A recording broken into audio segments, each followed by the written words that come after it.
नमस्कार, times now नव भारत देख रहे हैं आप और आपके साथ मैं हूं दीपिका यादव। शुरुआत करेंगे देश दुनिया की बड़ी खबरों के साथ। प्रधानमंत्री नरेंद्र मोदी आज यूपी के बुंदेलखंड को बड़ी सौगात देने वाले हैं। दोपहर 2 बजे खजुराहो एयरपोर्ट पर पहुंचने के बाद पीएम सबसे पहले महोबा जाएंगे और वहां पर विकास परियोजनाओं का लोकार्पण और शिलान्यास करेंगे। इस दौरान 600 मेगावाट की गरोठा सोलर प्लांट का शिलान्यास भी पीएम मोदी करेंगे। सिंचाई और विकास की कई परियोजनाओं के जरिए क्षेत्र को सौगात देंगे। उसके बाद शाम को पीएम मोदी झांसी जाएंगे, जहां पर मोदी झांसी किले के प्रांगण से कई स्कीम्स राष्ट्र को समर्पित करेंगे। यहां पर झांसी की रानी महारानी लक्ष्मीबाई की प्रतिमा का अनावरण होगा। 100 नए सैनिक स्कूलों से संबंधित डॉक्यूमेंट्री और राष्ट्रीय स्तर पर एनसीसी ट्रेनिंग के सेंटर की लॉन्चिंग भी की जाएगी। यूपी डिफेंस कॉरिडोर के झांसी नोट की डॉक्यूमेंट्री और 400 करोड़ की लागत से बनने वाले भारत डायनामिक्स के मिसाइल तकनीकी से संबंधित उपकरणों के यूनिट का भी शिलान्यास करेंगे। इसी दौरान पीएम मोदी आर्मी को ड्रोन, नेवी को वॉरफेयर सूट और एयरफोर्स को लाइट कॉम्बैट हेलीकॉप्टर भी सौंपेंगे।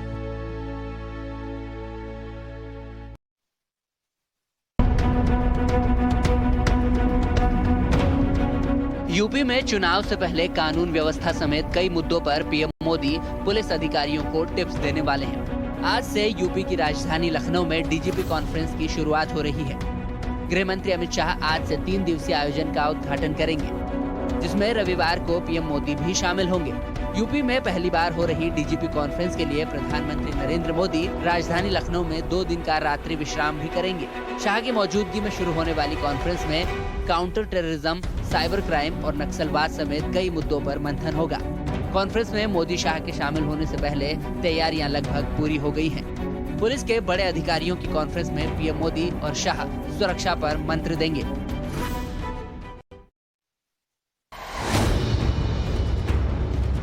महाराष्ट्र के 3 शहरों में हुई हिंसा के मामले में जमकर सियासत हो रही है। अब राष्ट्रवादी कांग्रेस पार्टी यानी कि एनसीपी के प्रमुख शरद पवार ने अमरावती हिंसा को लेकर बीजेपी पर निशाना साधा है।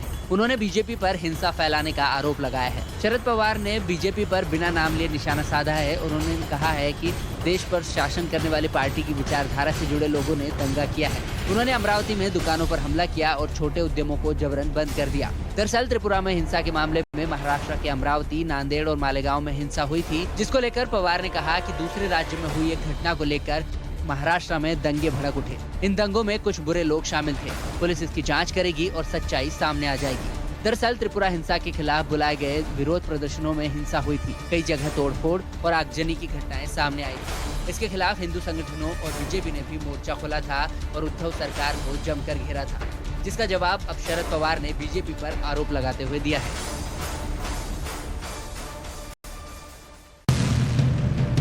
करतारपुर कॉरिडोर खोले जाने के बाद एक तरफ तो सिख श्रद्धालुओं में खुशी का माहौल है, तो अब इस मुद्दे पर राजनीति भी गर्मा गई है। दिल्ली के सीएम अरविंद केजरीवाल ने पंजाब के आम आदमी पार्टी नेताओं को करतारपुर साहिब के दर्शन करने की अनुमति नहीं मिलने पर निशाना साधा है। सीएम केजरीवाल ने ट्वीट किया और लिखा कि गुरु पर्व के दिन गुरु महाराज जी के दरबार में माथा टेकने से रोकना तो बहुत ही गलत है। ऐसी राजनीति देश और समाज के लिए अच्छी नहीं है। गुरु महाराज जी के दरबार में माथा टेकने और अरदास करने से तो किसी दुश्मन को भी नहीं रोकना चाहिए।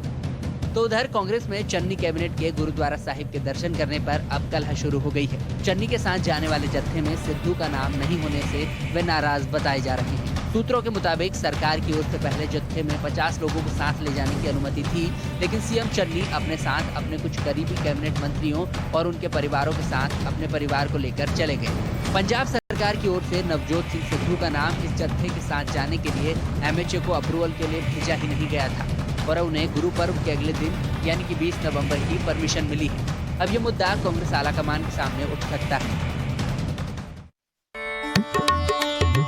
आज देश भर में प्रकाश पर्व और देव दिवाली मनाई जा रही है।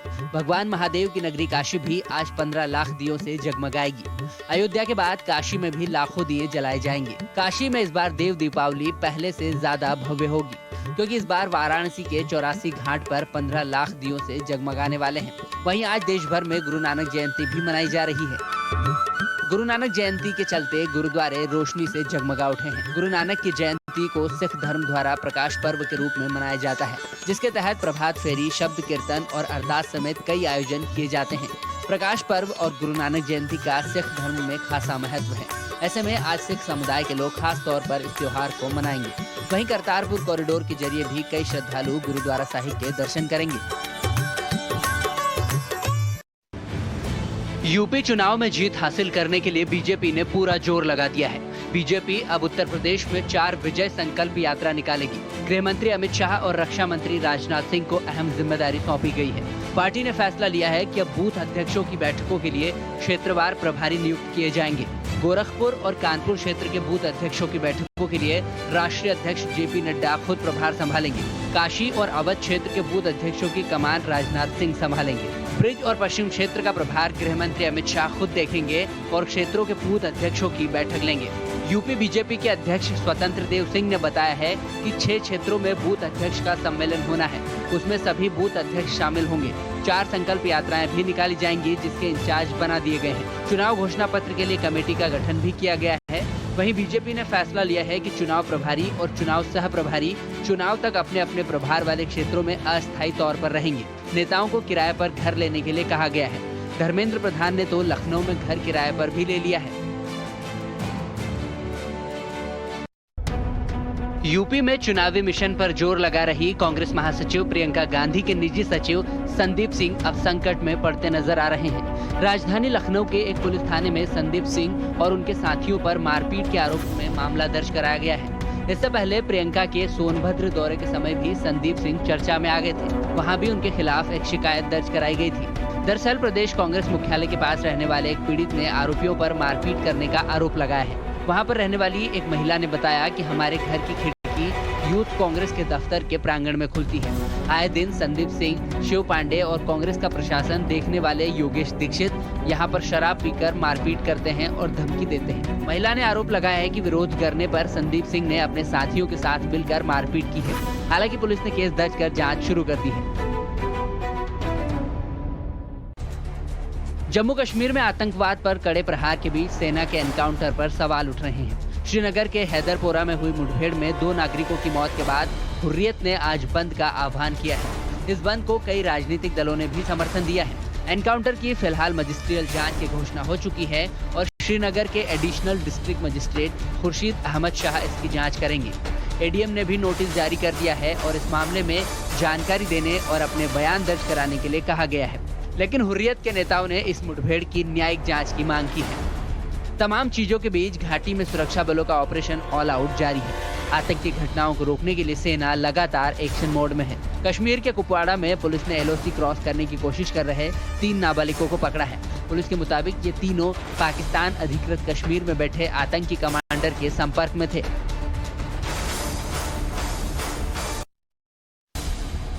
राजस्थान के बाड़मेर में जमीन विवाद के दौरान खौफनाक तस्वीरें सामने आई है।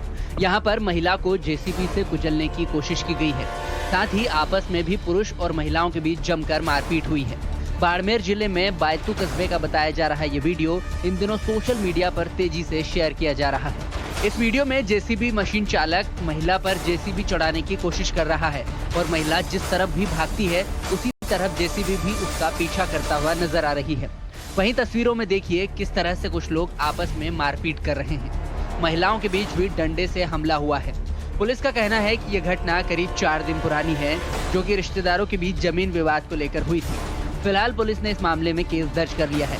लेकिन बीजेपी नेता शलभ मणि त्रिपाठी ने कहा है कि इस खौफनाक घटना पर पसरा है चौतरफा सन्नाटा, क्योंकि हर बार की तरह इस बार भी ये राज्य राजस्थान है।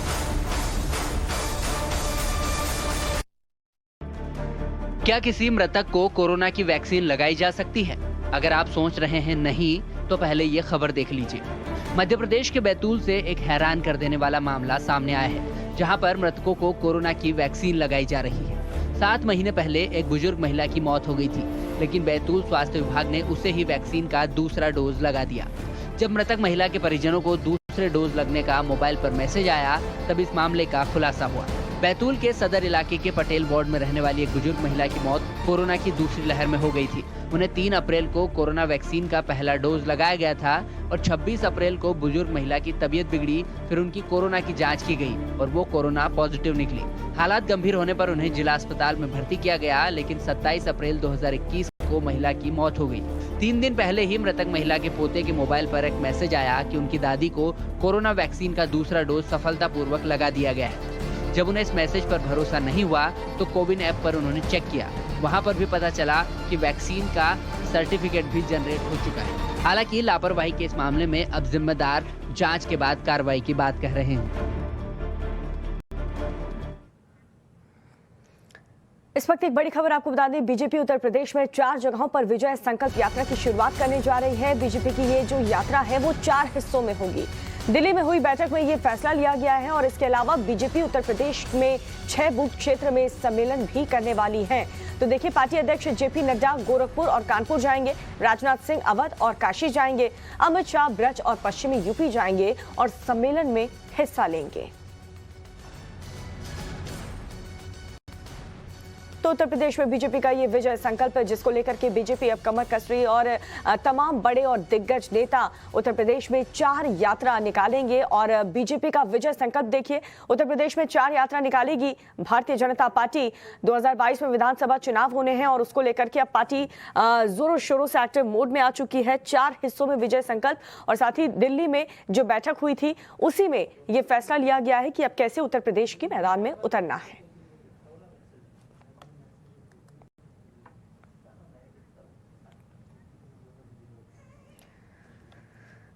प्रधानमंत्री मोदी आज उत्तर प्रदेश के बुंदेलखंड को बड़ी सौगात देने वाले हैं। दोपहर 2 बजे खजुराहो एयरपोर्ट पहुंचने के बाद से प्रधानमंत्री महोबा जाएंगे और वहां पर विकास परियोजनाओं का लोकार्पण करेंगे।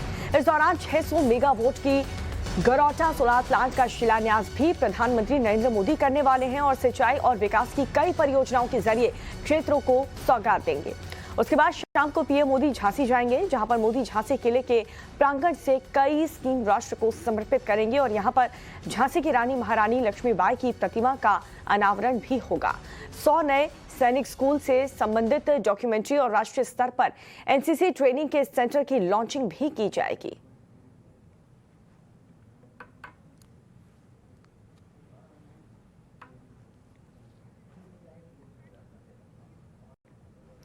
पीएम मोदी के दौरे पर आज भारतीय सेना को अपडेट BMP-2 टैंक मिलने वाला है और इन टैंकों की खासियत क्या है, कैसे ये दुश्मन का सफाया करते हैं, झांसी से टाइम्स नाउ नवभारत संवाददाता रविकांत की एक्सक्लूसिव रिपोर्ट आपको दिखाते हैं।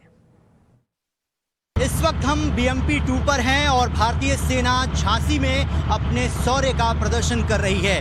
BMP-2 किस तरीके से दुश्मन के लिए काल बनकर उतरता है और किस तरीके से भारतीय सेना की ये मदद करता है, ये जानने का हम प्रयास कर रहे हैं। और इसके अंदर आप देख सकते हैं जो चालक होता है वो इसके अंदर बैठता है और जिस वक्त एयर अटैक होता है सरफेस टू एयर पर, यहाँ पर इससे मिसाइल से ये जो आप देख सकते हैं गन, इससे हमला किया जा सकता है। और इसकी क्या खासियत है ये जानने का प्रयास करते हैं। सर ये बताइए, ये इस BMP-2 का इस्तेमाल आप लोग कब करते हैं और इसकी क्या खासियत, थोड़ा आप ऊपर आ जाइए। सर ये हम BMP-2 इसको इसलिए यूज़ करते हैं जब हमारा एयर अटैक जब होता है, हमारे दुश्मन को हमारे ऊपर जब एयर अटैक वगैरह करता है उस टाइम हमने एयर अटैक को रुकने के लिए तो हमारा ये 90 डिग्री में फायर कर सकते हैं। गन से फायर करते हैं? गन से फायर करते हैं। डिस्टेंस कितनी होती है? सर 3 किलोमीटर है। 3 किलोमीटर? 3 किलोमीटर, 3000 मीटर हम बोलते हैं, हम 3 किलोमीटर में यूज़ करते हैं। तो एयर डिफेंस में आप लोग इस्तेमाल करते हैं इसको। अगर कोई दुश्मन देश का हवाई जहाज अटैक करता है हमारे एयरफील्ड पे तो आप नीचे से एयर में अटैक एयर में अटैक करते हैं। इसके अलावा और क्या खासियत है, किस चीज़ में इस्तेमाल होता है? सर इसको हमने जब राजस्थान के इलाके में हमारा जो ना क्रू को लेके मैन पावर को लेके जाना पड़ता है, आगे जो फॉरवर्ड एरिया में जाके छोड़ना पड़ता है उसको हम इसके अंदर 10 क्रू आ जाता है, क्रू को छोड़ने के लिए हमने इसको इस्तेमाल करते हैं। तो चलिए, ये BMP-2 है और मरुस्थल के इलाके में नहीं, यानी रेगिस्तान के इलाके में जब ट्रूप्स का मूवमेंट होता है तो इसके अंदर 10 लोग एक बार जो ट्रूप्स हैं उनको बिठाया जा सकता है और उनको ड्रॉप किया जाता है। और दूसरी सबसे बड़ी खासियत BMP की ये है कि अगर दुश्मन देश हमारे एयरफील्ड पर अटैक करता है तो उनके फाइटर जेट को अटैक करने के लिए इसका इस्तेमाल किया जाता है, यानी सरफेस टू एयर पे अटैक किया जा सकता है और दुश्मन देश के जो फाइटर जेट हैं उनको नष्ट करने में ये BMP BMP-2 काम में आता है। तो इस तरीके से ये भारतीय सेना के लिए बेहद महत्वपूर्ण है और इसका इस्तेमाल राजस्थान में और फॉरवर्ड एरिया में किया जाता है। इस वक्त हम झांसी में हैं और झांसी का ये जो पूरा एरिया है डिफेंस का, इसमें भारतीय सेना जो है अपने शौर्य का प्रदर्शन कर रही है और ये दिखा रही है कि किस तरीके से दुश्मन चाहे जितना भी प्रयास कर ले, हमारे सेना के जवान जो इसके अंदर कठिन परिस्थितियों में काम करते हैं, हर वक्त सीमा की हिफाजत के लिए अपने आप को तैयार रखते हैं। वीडियो जर्नलिस्ट मनोज के साथ रविकांत राय, टाइम्स नाउ नवभारत, झांसी। और लखनऊ में आज डीजीपी और आईजी लेवल की कॉन्फ्रेंस का आयोजन किया जाएगा, जिसमें गृह मंत्री अमित शाह इस कॉन्फ्रेंस का उद्घाटन करेंगे और रविवार को पीएम मोदी भी इस कॉन्फ्रेंस में शामिल होंगे। इस कॉन्फ्रेंस में आतंकवाद और माओवाद जैसे विषयों पर चर्चा होने वाली है। काफी महत्वपूर्ण ये कॉन्फ्रेंस होने वाली है। रविवार को कॉन्फ्रेंस में शामिल होंगे प्रधानमंत्री नरेंद्र मोदी, उनके साथ गृह मंत्री अमित शाह इस कार्यक्रम का उद्घाटन करने वाले हैं। लखनऊ में आज डीजी और आईजी को लेकर के देखिए गृह मंत्री अमित शाह भी इस कॉन्फ्रेंस में शामिल होंगे और खुद उद्घाटन करेंगे। काफी महत्वपूर्ण ये कॉन्फ्रेंस रहने वाली है और इसी सिलसिले में लखनऊ में आज डीजीपी और आईजी लेवल की कॉन्फ्रेंस का आयोजन भी किया जाएगा।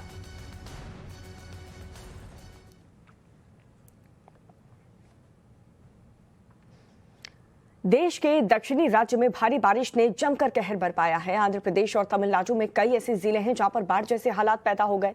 आंध्र प्रदेश के कई इलाके पानी में डूब चुके हैं। इस रिपोर्ट में देखिए।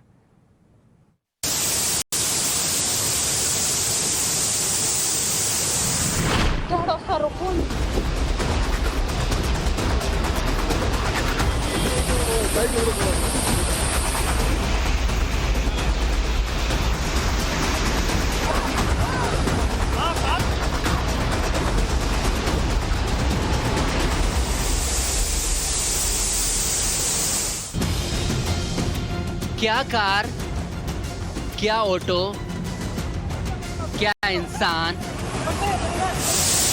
और क्या चट्टान। बिजली की रफ्तार से भी तेज दौड़ती बाढ़ की लहरों ने जब शहर में दस्तक दी तो सब कुछ बहा ले जाने पर आमादा हो गई। पानी का शोर और लहरों का जोर शरीर में सिहरन पैदा करने लगा। लहरों की रफ्तार इतनी तेज थी कि जो भी इनके रास्ते में आया बहता चला गया।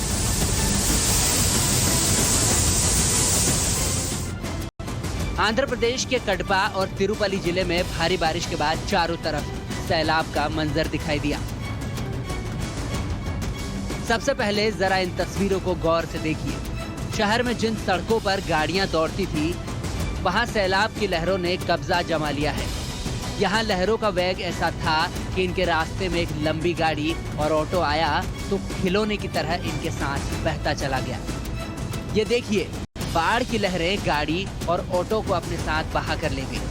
जिन लोगों ने अपनी आंखों से इस मंजर को देखा वो सिर्फ चिल्ला कर रह गए।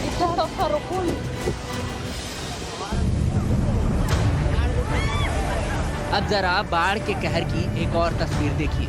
सड़कों पर कई फीट पानी के बीच कुछ जिंदगियां अटक कर रह गई। इसके बाद रस्सी के जरिए इन लोगों के रेस्क्यू की कोशिश हुई। रस्सी के दम पर एक एक कर इन लोगों को सुरक्षित जगहों पर पहुंचाया गया। यहाँ भी पानी का वेग ऐसा था कि लोगों के पैर उखड़ रहे थे। किसी तरह जान जोखिम में डालकर इन लोगों को बाहर निकाला गया। ये तस्वीरें तिरुमला के विश्व प्रसिद्ध भगवान श्री वेंकटेश्वर स्वामी के मंदिर की है। मंदिर के प्रांगण से लेकर मंदिर के चारों तरफ सिर्फ पानी ही पानी नजर आता है। चट्टानों से घिरे मंदिर के चारों तरफ लहरों का रौद्र रूप रोंगटे खड़े कर देने वाला है। पूरा मंदिर चारों तरफ से बाढ़ के पानी से घिर चुका है। चट्टानों से लहरों के साथ मलबा भी नीचे गिर रहा है। शहर में सैलाब का मंजर है तो पहाड़ी इलाकों में भारी बारिश के बाद कई जगहों पर भूस्खलन हुआ है। सैलाब की उफनती लहरों ने सड़कों को काट दिया है और लोग जहां तहां फंस कर रह गए। सड़कें टूट जाने से गाड़ियों की कतारें लगी हुई। पहाड़ों पर बारिश और बाढ़ की शक्ल में जमकर तबाही बरसी है। भारी बारिश के बाद इंसान तो इंसान, जानवर भी परेशान है। जंगल के इलाकों में पानी भर चुका है और हिरन जैसे जानवर बारिश और बाढ़ से बचने के लिए सड़कों पर आ चुके हैं। बंगाल की खाड़ी में उठे डिप्रेशन की वजह से दक्षिण के आंध्र प्रदेश और तमिलनाडु समेत कई राज्यों में भारी बारिश हो रही है। बारिश के बाद निचले जिलों में बाढ़ जैसे हालात पैदा हो गए। शहरों में सड़कें समंदर में तब्दील हो गई हैं और पहाड़ी इलाकों में भूस्खलन का जानलेवा मंजर है। भारी बारिश ने दक्षिण के राज्यों में जनजीवन को अस्त व्यस्त कर दिया है। Bureau report, times now Navbharat. और इस वक्त एक और बड़ी खबर, बिहार के मधुबनी जिले में एक जज से मारपीट का मामला सामने आया है। आरोप है कि एसएचओ गोपाल प्रसाद और एसआई अभिमन्यु कुमार ने पहले जज के साथ मारपीट की और बहस जैसे ही बढ़ी, उन्होंने जज अविनाश कुमार के ऊपर पिस्तौल तान दी और बिहार में इस मामले ने अब तूल पकड़ लिया है और इस पूरे मामले की जांच भी की जा रही है। पैकेज रिपोर्ट देखिए। कोर्ट परिसर में हंगामा और जज के कमरे के बाहर ताक झांक करती ये लोगों की भीड़, ये तस्वीरें बिहार के मधुबनी जिले के झंझारपुर व्यवहार न्यायालय की हैं। यहाँ उस वक्त हंगामा मच गया जब दो पुलिस कर्मियों ने ही जज अविनाश कुमार को बुरी तरह पीट दिया और फिर उन पर पिस्टल तान दी। यहाँ के भी जो पुलिस सब थे वो भी उनके साथ मिलकर और अधिवक्ता सब जो भीतर जा रहा था उनको बचाने के लिए उसके साथ भी मारपीट कर हाँ, और अधिवक्ता सब भी हमारे घायल हुए। दोनों पुलिस कर्मियों पर अपर जिला एवं सत्र न्यायाधीश अविनाश कुमार पर हमला करने और उन्हें गंदी और भद्दी गालियां देने का आरोप लगा है। दोनों आरोपियों को एडीजे पर हमला करने के आरोप में जेल भेज दिया गया है। जानकारी के मुताबिक एडीजे अविनाश कुमार पर यह हमला एसएचओ गोपाल प्रसाद और एसआई अभिमन्यु कुमार के बीच बहस के दौरान किया गया है। मांग करते हैं कि इस एसपी को इस मामले का मुदाला बनाया जाए। इस दोनों थाना प्रभारी और उसके साथ जो अभिमन्यु कुमार है उसके सहित इस एसपी की गिरफ्तारी हो। पूरे बिहार के न्यायिक व्यवस्था को मजबूत सुरक्षा व्यवस्था मिले और जब तक ऐसा नहीं होगा तो झंझारपुर सहित हम लोग प्रयास करेंगे कि पूरे बिहार के न्यायिक कार्य को हम लोग बंद करेंगे। ऐसा क्यों हुआ, अब इसके पीछे की वजह भी आपको बताते हैं। दरअसल एडीजे अविनाश कुमार जजमेंट को लेकर काफी सुर्खियों में रहते हैं। उन्होंने एक मामले में आरोपी पर ठीक से धाराएं नहीं लगाने की वजह से एसपी और डीएसपी पर भी टिप्पणी की थी और कहा था कि उन्हें कानून की जानकारी ही नहीं। जज अविनाश कुमार जिले के एसपी पर भी अपने जजमेंट के दौरान कई बार टिप्पणी कर चुके हैं, जिस मामले में दोनों आरोपी पुलिस कर्मियों को कोर्ट में पेश होना था। उसी की सुनवाई के दौरान दोनों ने गुस्से में आकर जज पर हमला कर दिया। इस हमले के बाद भी एडीजे अविनाश कुमार सुरक्षित हैं, लेकिन खुद पर हुए हमले को लेकर काफी डरे हुए हैं। अब इस मामले में पटना हाईकोर्ट ने भी संज्ञान लिया है और इस मामले की 29 तारीख को हाईकोर्ट में भी सुनवाई होगी। और इसी के साथ हेलो नव भारत में रुकेंगे फिलहाल छोटे से ब्रेक के लिए। आप देखते रहिए टाइम्स नाउ नव भारत।